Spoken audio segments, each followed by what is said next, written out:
A coisa mais difícil que a gente tem para mudar na nossa vida não é um comportamento em si, é um hábito.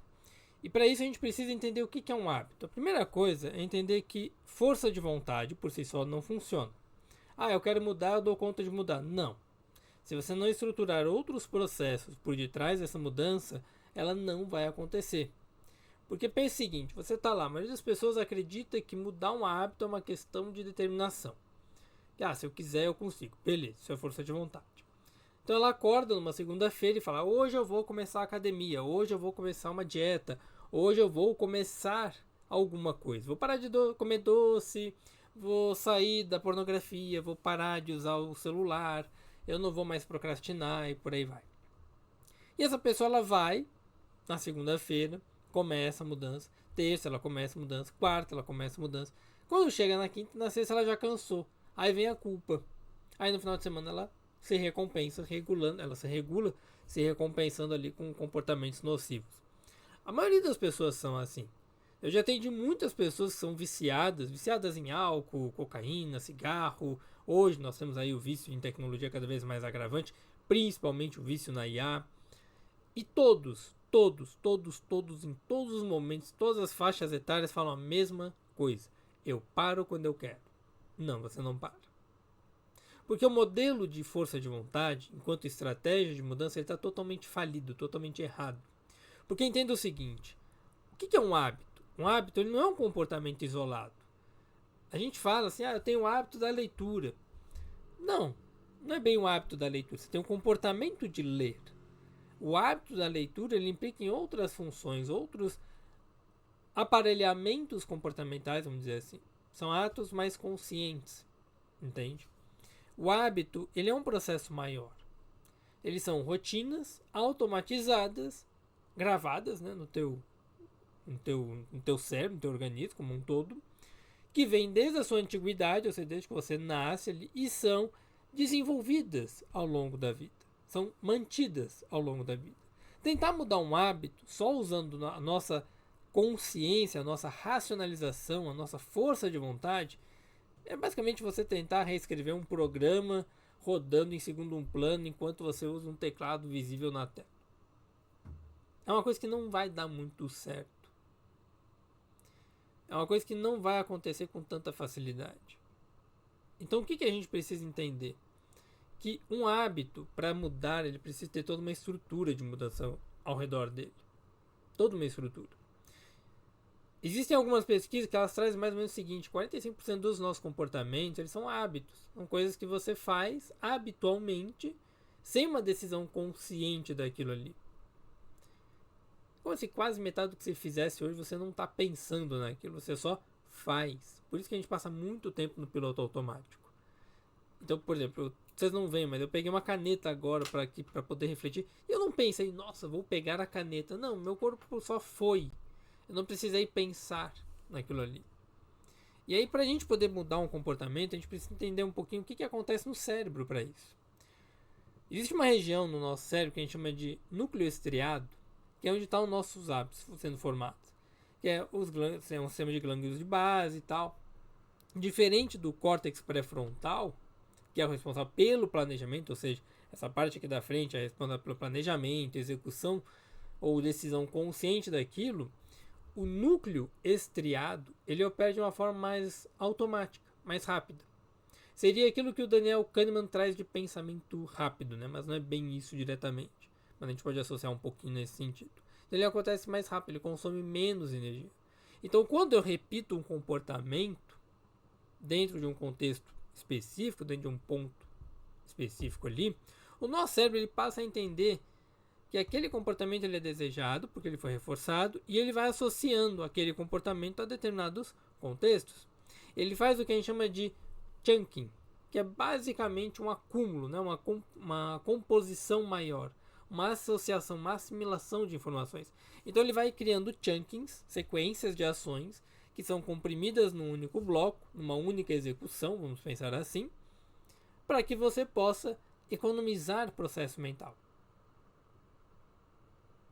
Eu estou falando, minha mão está mexendo, eu estou respirando, meu coração está batendo. Eu não preciso pensar em tudo isso. Isso apenas acontece. E com o tempo, o nosso córtex pré-frontal, ele vai se desengajando daquilo ali. E aí o estriado assume. E aí você entra no piloto automático. O comportamento deixa de ser uma decisão e passa a ser um reflexo, uma automatização. Ele deixa de ser intencional e passa a ser passivo. É isso que vai acontecer ao longo do tempo. E é uma coisa que eu brinco muito com o pessoal, que eu leio muito pelo Kindle, só que é o Kindle do celular. O pessoal, como é que você lê? Por que o celular? Porque eu sempre estou com o celular na mão e aqui é mais fácil. Estou na fila do banco, eu só clico, abro, já está na página do livro, leio uma página, pulo para outra, leio outra, pronto. Eu não preciso carregar um livro que tem um peso diferente, tem um processo diferente. Ele está acumulado dentro de uma sequência de comportamentos que formam esse hábito. Hábito é uma sequência de comportamentos ou ações que você faz. E é por isso que muitas vezes você consegue dirigir e pensar em outra coisa ao mesmo tempo. Porque o seu cérebro estriado, o seu cerebelo e o estriado que a gente estava falando, eles cuidam de todo este processo de direção. Enquanto o seu córtex pré-frontal, ele fica lá divagando. Então o teu corpo está fazendo uma coisa e a tua cabeça está fazendo outra. Ah, eu tenho TDAH? Não. Você apenas tem automatizações diferentes para aquele processo. E isso é uma coisa que a gente esquece.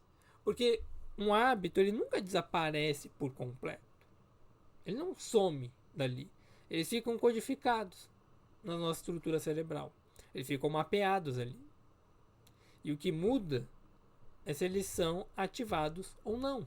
É por isso que quando a gente está tratando vícios, a gente nunca fala para a pessoa, nunca pede para a pessoa aquela ideia de, não, olha, vamos lá, a pessoa está tratando o alcoolismo, né?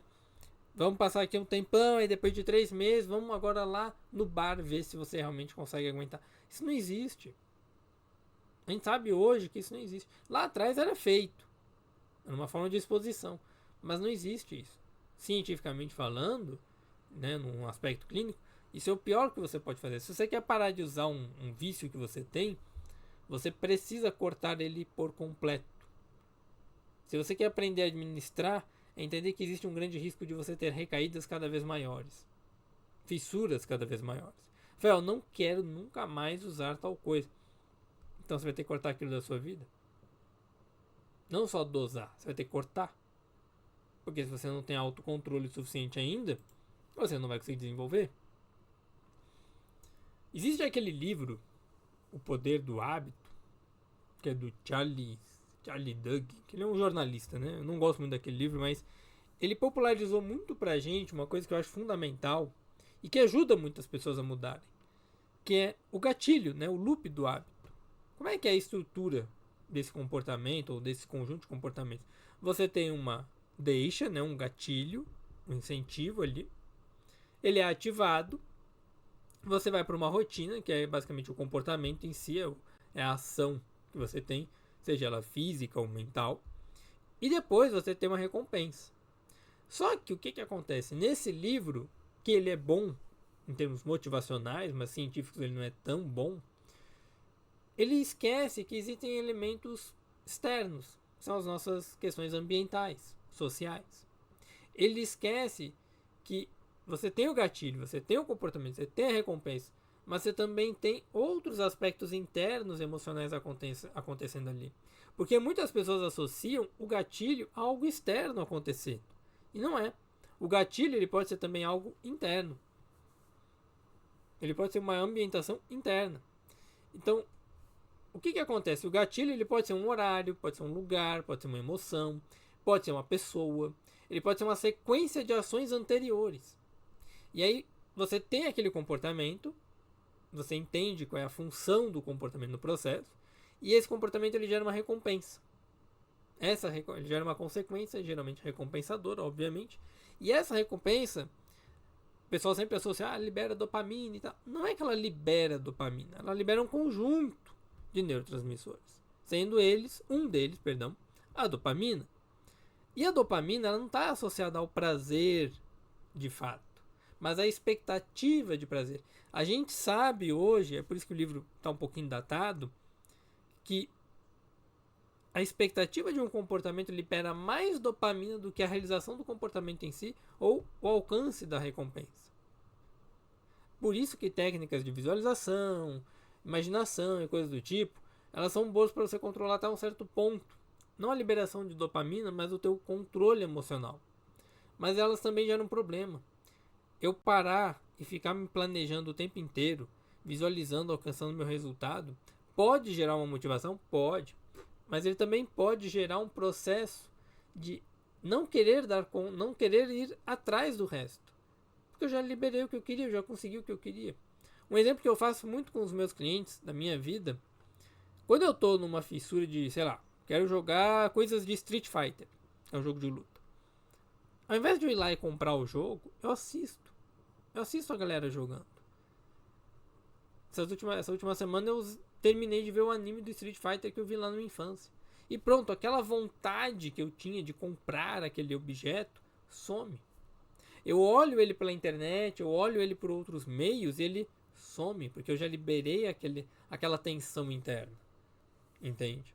Então, quando você tem um comportamento que ele é executado e ele gera uma recompensa, ou seja, gera uma sensação de prazer ali, que não é só a dopamina, ok?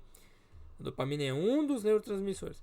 Esse prazer reforça o comportamento. E aí o ciclo continua. Com repetições suficientes, esse loop ele se automatiza. Essa automatização gera o que a gente fala de hábito. Você está habituado a fazer aquilo ali. Então ele passa a rodar sem que você tenha que pensar nele. E é por isso que entender este processo ele é fundamental. Porque quando eu entendo que eu tenho um gatilho, que ele pode ser qualquer coisa, externo ou interno, eu tenho um comportamento que é a ação em si, o que acontece nessa ação, e eu tenho uma consequência, essa consequência ela pode ser punitiva, que é uma coisa ruim, ou reforçadora, que é uma coisa boa, eu consigo entender onde eu trabalho, que é o que a gente na análise do comportamento faz muitas vezes na clínica. A gente faz a análise funcional do comportamento, entender o que acontece antes, o que acontece durante e o que acontece depois. É basicamente esse processo de loop do hábito. Então, quando você leu aquele livro, você estava aprendendo sobre análise do comportamento, behaviorismo. E é por isso que ele é tão bom nesse sentido e tão útil ainda, apesar de eu achar ele datado. Porque a forma da escrita dele é que nem tem um outro livro que eu acho ok, mas não é um livro que eu indicaria tanto, que é O Cérebro da Criança. Ele é um livro sobre o processo infantil, do desenvolvimento e tal, só que ele tem tantas extrapolações científicas que ele acaba virando quase pseudociência. E aí não faz muito sentido. Não precisa extrapolar tanto. Então o que acontece? Não é que eu não vou intervir na rotina ou coisa do tipo, mas eu vou intervir nas relações de todo esse processo. Na relação da minha rotina no sentido do gatilho com o meu comportamento, do comportamento com a recompensa, recompensa com o gatilho. E assim eu vou entendendo tudo aquilo que está acontecendo. Então a primeira coisa, assim, eu quero mudar um comportamento, Rafael, o que eu tenho que fazer? Identifica o teu gatilho. Pega uma semana, pode ser hoje, e pega a semana que você acabou de viver e começa a analisar um comportamento pontual que você teve. Um hábito que você não quer mais que tenha, que exista na sua vida. Ou, ao longo da próxima semana agora, começa a pegar esse comportamento e analisar ele. E aí você vai perceber, anota o horário, o local, o que acontece antes, o estado emocional que você está, pessoas presentes, o que faz você querer fazer aquilo ali. E o que você fez antes do comportamento em si. Então você tem o gatilho. Ponto. Você vai ter um padrão. Esse padrão você tem identificado o seu gatilho. E agora eu vou tirar a recompensa. Ao sentir esse gatilho acontecendo, eu vou experimentar diferentes ações para que eu me desenvolva. Eu vou experimentar diferentes comportamentos para que eu entenda o que acontece de recompensa. E eu vou observar o que satisfaz o meu impulso. Como eu falei, fiquei com vontade de jogar lá o Street Fighter. Parei, assisti o anime. Beleza, saciou um pouco. E aí eu fui ver vídeos. Eu não vou comprar. Inclusive ele saiu até numa promoção agora, que me deu o gatilho de, putz, agora eu vou comprar. Não vou, não preciso comprar. Eu não quero jogar realmente. Eu só tenho uma vontade. Isso eu faço com outras coisas também. Ah, vou comprar um livro. Não, espera, eu já tenho um monte de livro aqui. Então, você escolhe, você isola, você começa a olhar um pouco o funcionamento. E aí, junto disso, que seria um terceiro passo, por exemplo, eu vou projetar uma nova rotina. Ou seja, eu vou escolher um comportamento diferente, eu vou tentar entregar a mesma recompensa, a mesma sensação. E vou verificar se o hábito, sei lá, o hábito de checar as redes sociais, está acontecendo por entediamento, se a recompensa é uma estimulação específica, o que está acontecendo e como eu quero que isso seja desenvolvido, que é o que eu passo para os meus clientes na primeira sessão de quem você quer ser para você, quem você quer ser na sua vida, seja mais intencional, projete uma nova vida. E aí você começa a criar dois elementos, ou a fricção, ou seja, um obstáculo para aquele comportamento que você quer mudar, que você não quer ter mais, ou você facilita o comportamento desejado, que nem o exemplo da leitura que eu dei. Eu queria começar a ler mais. Então eu comecei a ler pelo celular. Hoje eu estou saindo um pouco do celular, então eu estou comprando mais livro físico, livros que eu compraria pela metade do preço no digital, estou comprando mais o físico e tendo momentos específicos de leitura. Assim como a gravação eu sempre faço depois de atendimento. Então, terminei o atendimento, né, geralmente todos os dias durante a semana, segunda a sexta. Terminei o atendimento, gravo. Terminei tal tarefa, gravo. Então aqui, esse vídeo eu acabei de terminar as coisas do meu imposto de renda. É só declarar agora, já está tudo organizado. Falei, vou gravar um vídeo para dar uma regulada, para descansar um pouco dessa atividade. Pronto. Então eu crio movimentos que facilitam aquele comportamento que eu quero executar ou que dificultam aquele comportamento que eu quero parar de fato. Dificulta a execução dele. E eu vou repetindo esse processo no mesmo contexto, mas também aos poucos em contextos diferentes.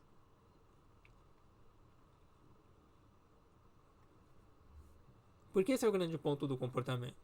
Os hábitos, eles não são uma coisa binária. Tem uma autora que eu gosto muito, que ela tem, para mim, um dos melhores livros sobre comportamento. Não tenho ele físico aqui, mas eu vou comprar ele físico. Que é Bons Hábitos, Maus Hábitos. Ela é Wendy Wood. Ela tem um dos melhores livros. Ele é um livro de 2019 já, se não me engano. Acho que ele veio traduzido para o Brasil em 2020, 2021 por aí. Não vou lembrar exatamente. Mas ela tem os melhores livros. E ela mostra que o hábito, que é o que a gente fala na análise do comportamento, que o comportamento habitual, ele existe dentro de um espectro. O mesmo ato ele pode ser parcialmente consciente e parcialmente automático, dependendo do contexto, do nível de estresse, dos níveis emocionais. E a Wendy, ela traz pra gente o que a maioria desses livros de hábito, eles esquecem, os antigos, né? Eles ignoram, que é a questão do contexto. O contexto não é só o ambiente, aqui é todo o processo, tudo que está acontecendo. Se a gente fosse pensar num conjunto, você tem aqui o gatilho, o comportamento, a recompensa. Esse é um primeiro conjunto. Você tem um ambiente por detrás desse outro conjunto, ambiente emocional interno e ambiente externo. E você tem um contexto maior, que é como o teu cérebro processa e informa essas questões, como ele sente, como ele percebe, que é o que a gente chama de interocepção. Então, quando a Wendy trouxe isso no livro dela, que, por exemplo, isso no estudo longitudinal que ela fez, ela mostra pra gente que mudanças de vida, mudanças de cidade, começar um novo emprego, ter uma família, né, ter filho e tudo mais, são janelas de oportunidades para mudar hábitos. Quando você perde alguém, é uma janela de oportunidade para você mudar um hábito. Quando você passa por uma experiência de quase morte, você tem uma janela de mudança. Porque é nesse contexto que está ativado um gatilho maior de existência. E isso explica, novamente, por que tantas pessoas fazem uma mudança muito grande, depois de outra mudança muito grande também. Ah, agora o fulaninho começou a virar cristão, virou evangélico, virou católico. Você já parou para olhar o que ele passou? Esse é o ponto. Eu, quando comecei a pensar em ter filhos, eu mudei muito a minha rotina. Uso de tela, formato de leitura, atividade física, rotina de videogame que eu tinha. Mudei completamente. Não estou dizendo que eu virei, né? Oh, meu Deus. Não, estou no processo.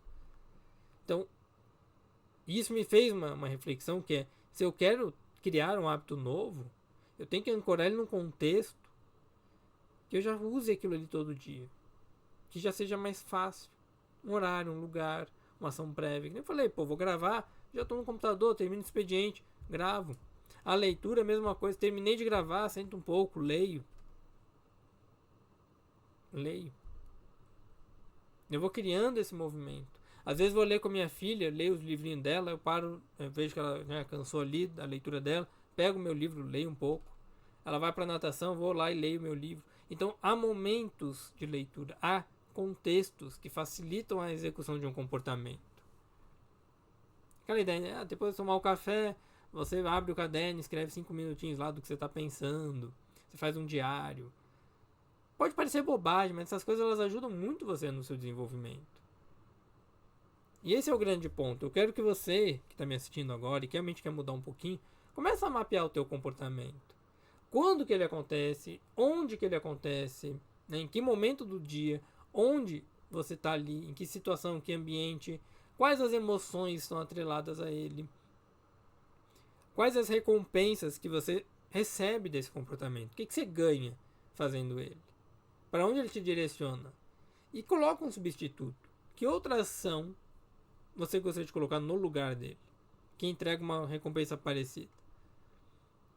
Não precisa mudar nada efetivamente agora, mas começa a observar, começa a trazer isso pro teu mundo, pra tua realidade. Porque lembra, o problema, e isso é uma coisa que a Wendy ela traz no livro dela que eu acho muito bacana, assim, o problema não é o hábito isoladamente, é o sistema como um todo que a gente vive. Porque mudar um hábito isoladamente é muito fracasso, assim, é muito... Não é errado, mas é que não vai dar muito certo. Você tem que olhar o sistema por detrás, o que está acontecendo. Porque o teu cérebro não está te sabotando, porque, não, você é ruim e tal, você não merece. Não, ele está fazendo exatamente assim, extremamente aquilo que você projetou ele para fazer. Economizar energia, automatizar o sistema, fazer as coisas familiares, buscar recompensa, buscar baixo gasto energético. Ele é feito para isso. E ele faz isso. Ele faz o que é mais cômodo. Aquilo que demanda mais vai ser difícil. A mudança real, se a gente fosse pensar assim, ela vem quando você começa a parar de lutar contra essas coisas e começa a usá-las a seu favor. É quando você entende que o loop ele não é apenas informações soltas. Ele é o que faz você realmente poder entender. Então, normalmente eu tenho um gatilho, um comportamento, uma recompensa. Eu tenho um ambiente interno e externo que ataca esse gatilho e eu tenho um contexto que molda ou muda tudo isso que está acontecendo. Todo este processo acontece assim.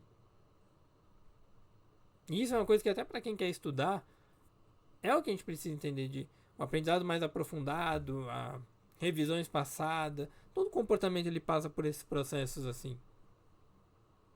Então para um pouquinho. Anota no teu papel. Novamente, quando eu executo esse comportamento, em que momento do dia, quando que esse comportamento aparece, onde eu estou, o que está acontecendo, qual é a situação, qual é a emoção que eu estou sentindo sobre isso, antes do comportamento em si. Qual é a recompensa que eu tenho após a execução do comportamento, o que eu ganho, o que eu evito. E coloca um substituto. Coloca algo que você possa mudar, algo que esteja mais no seu controle.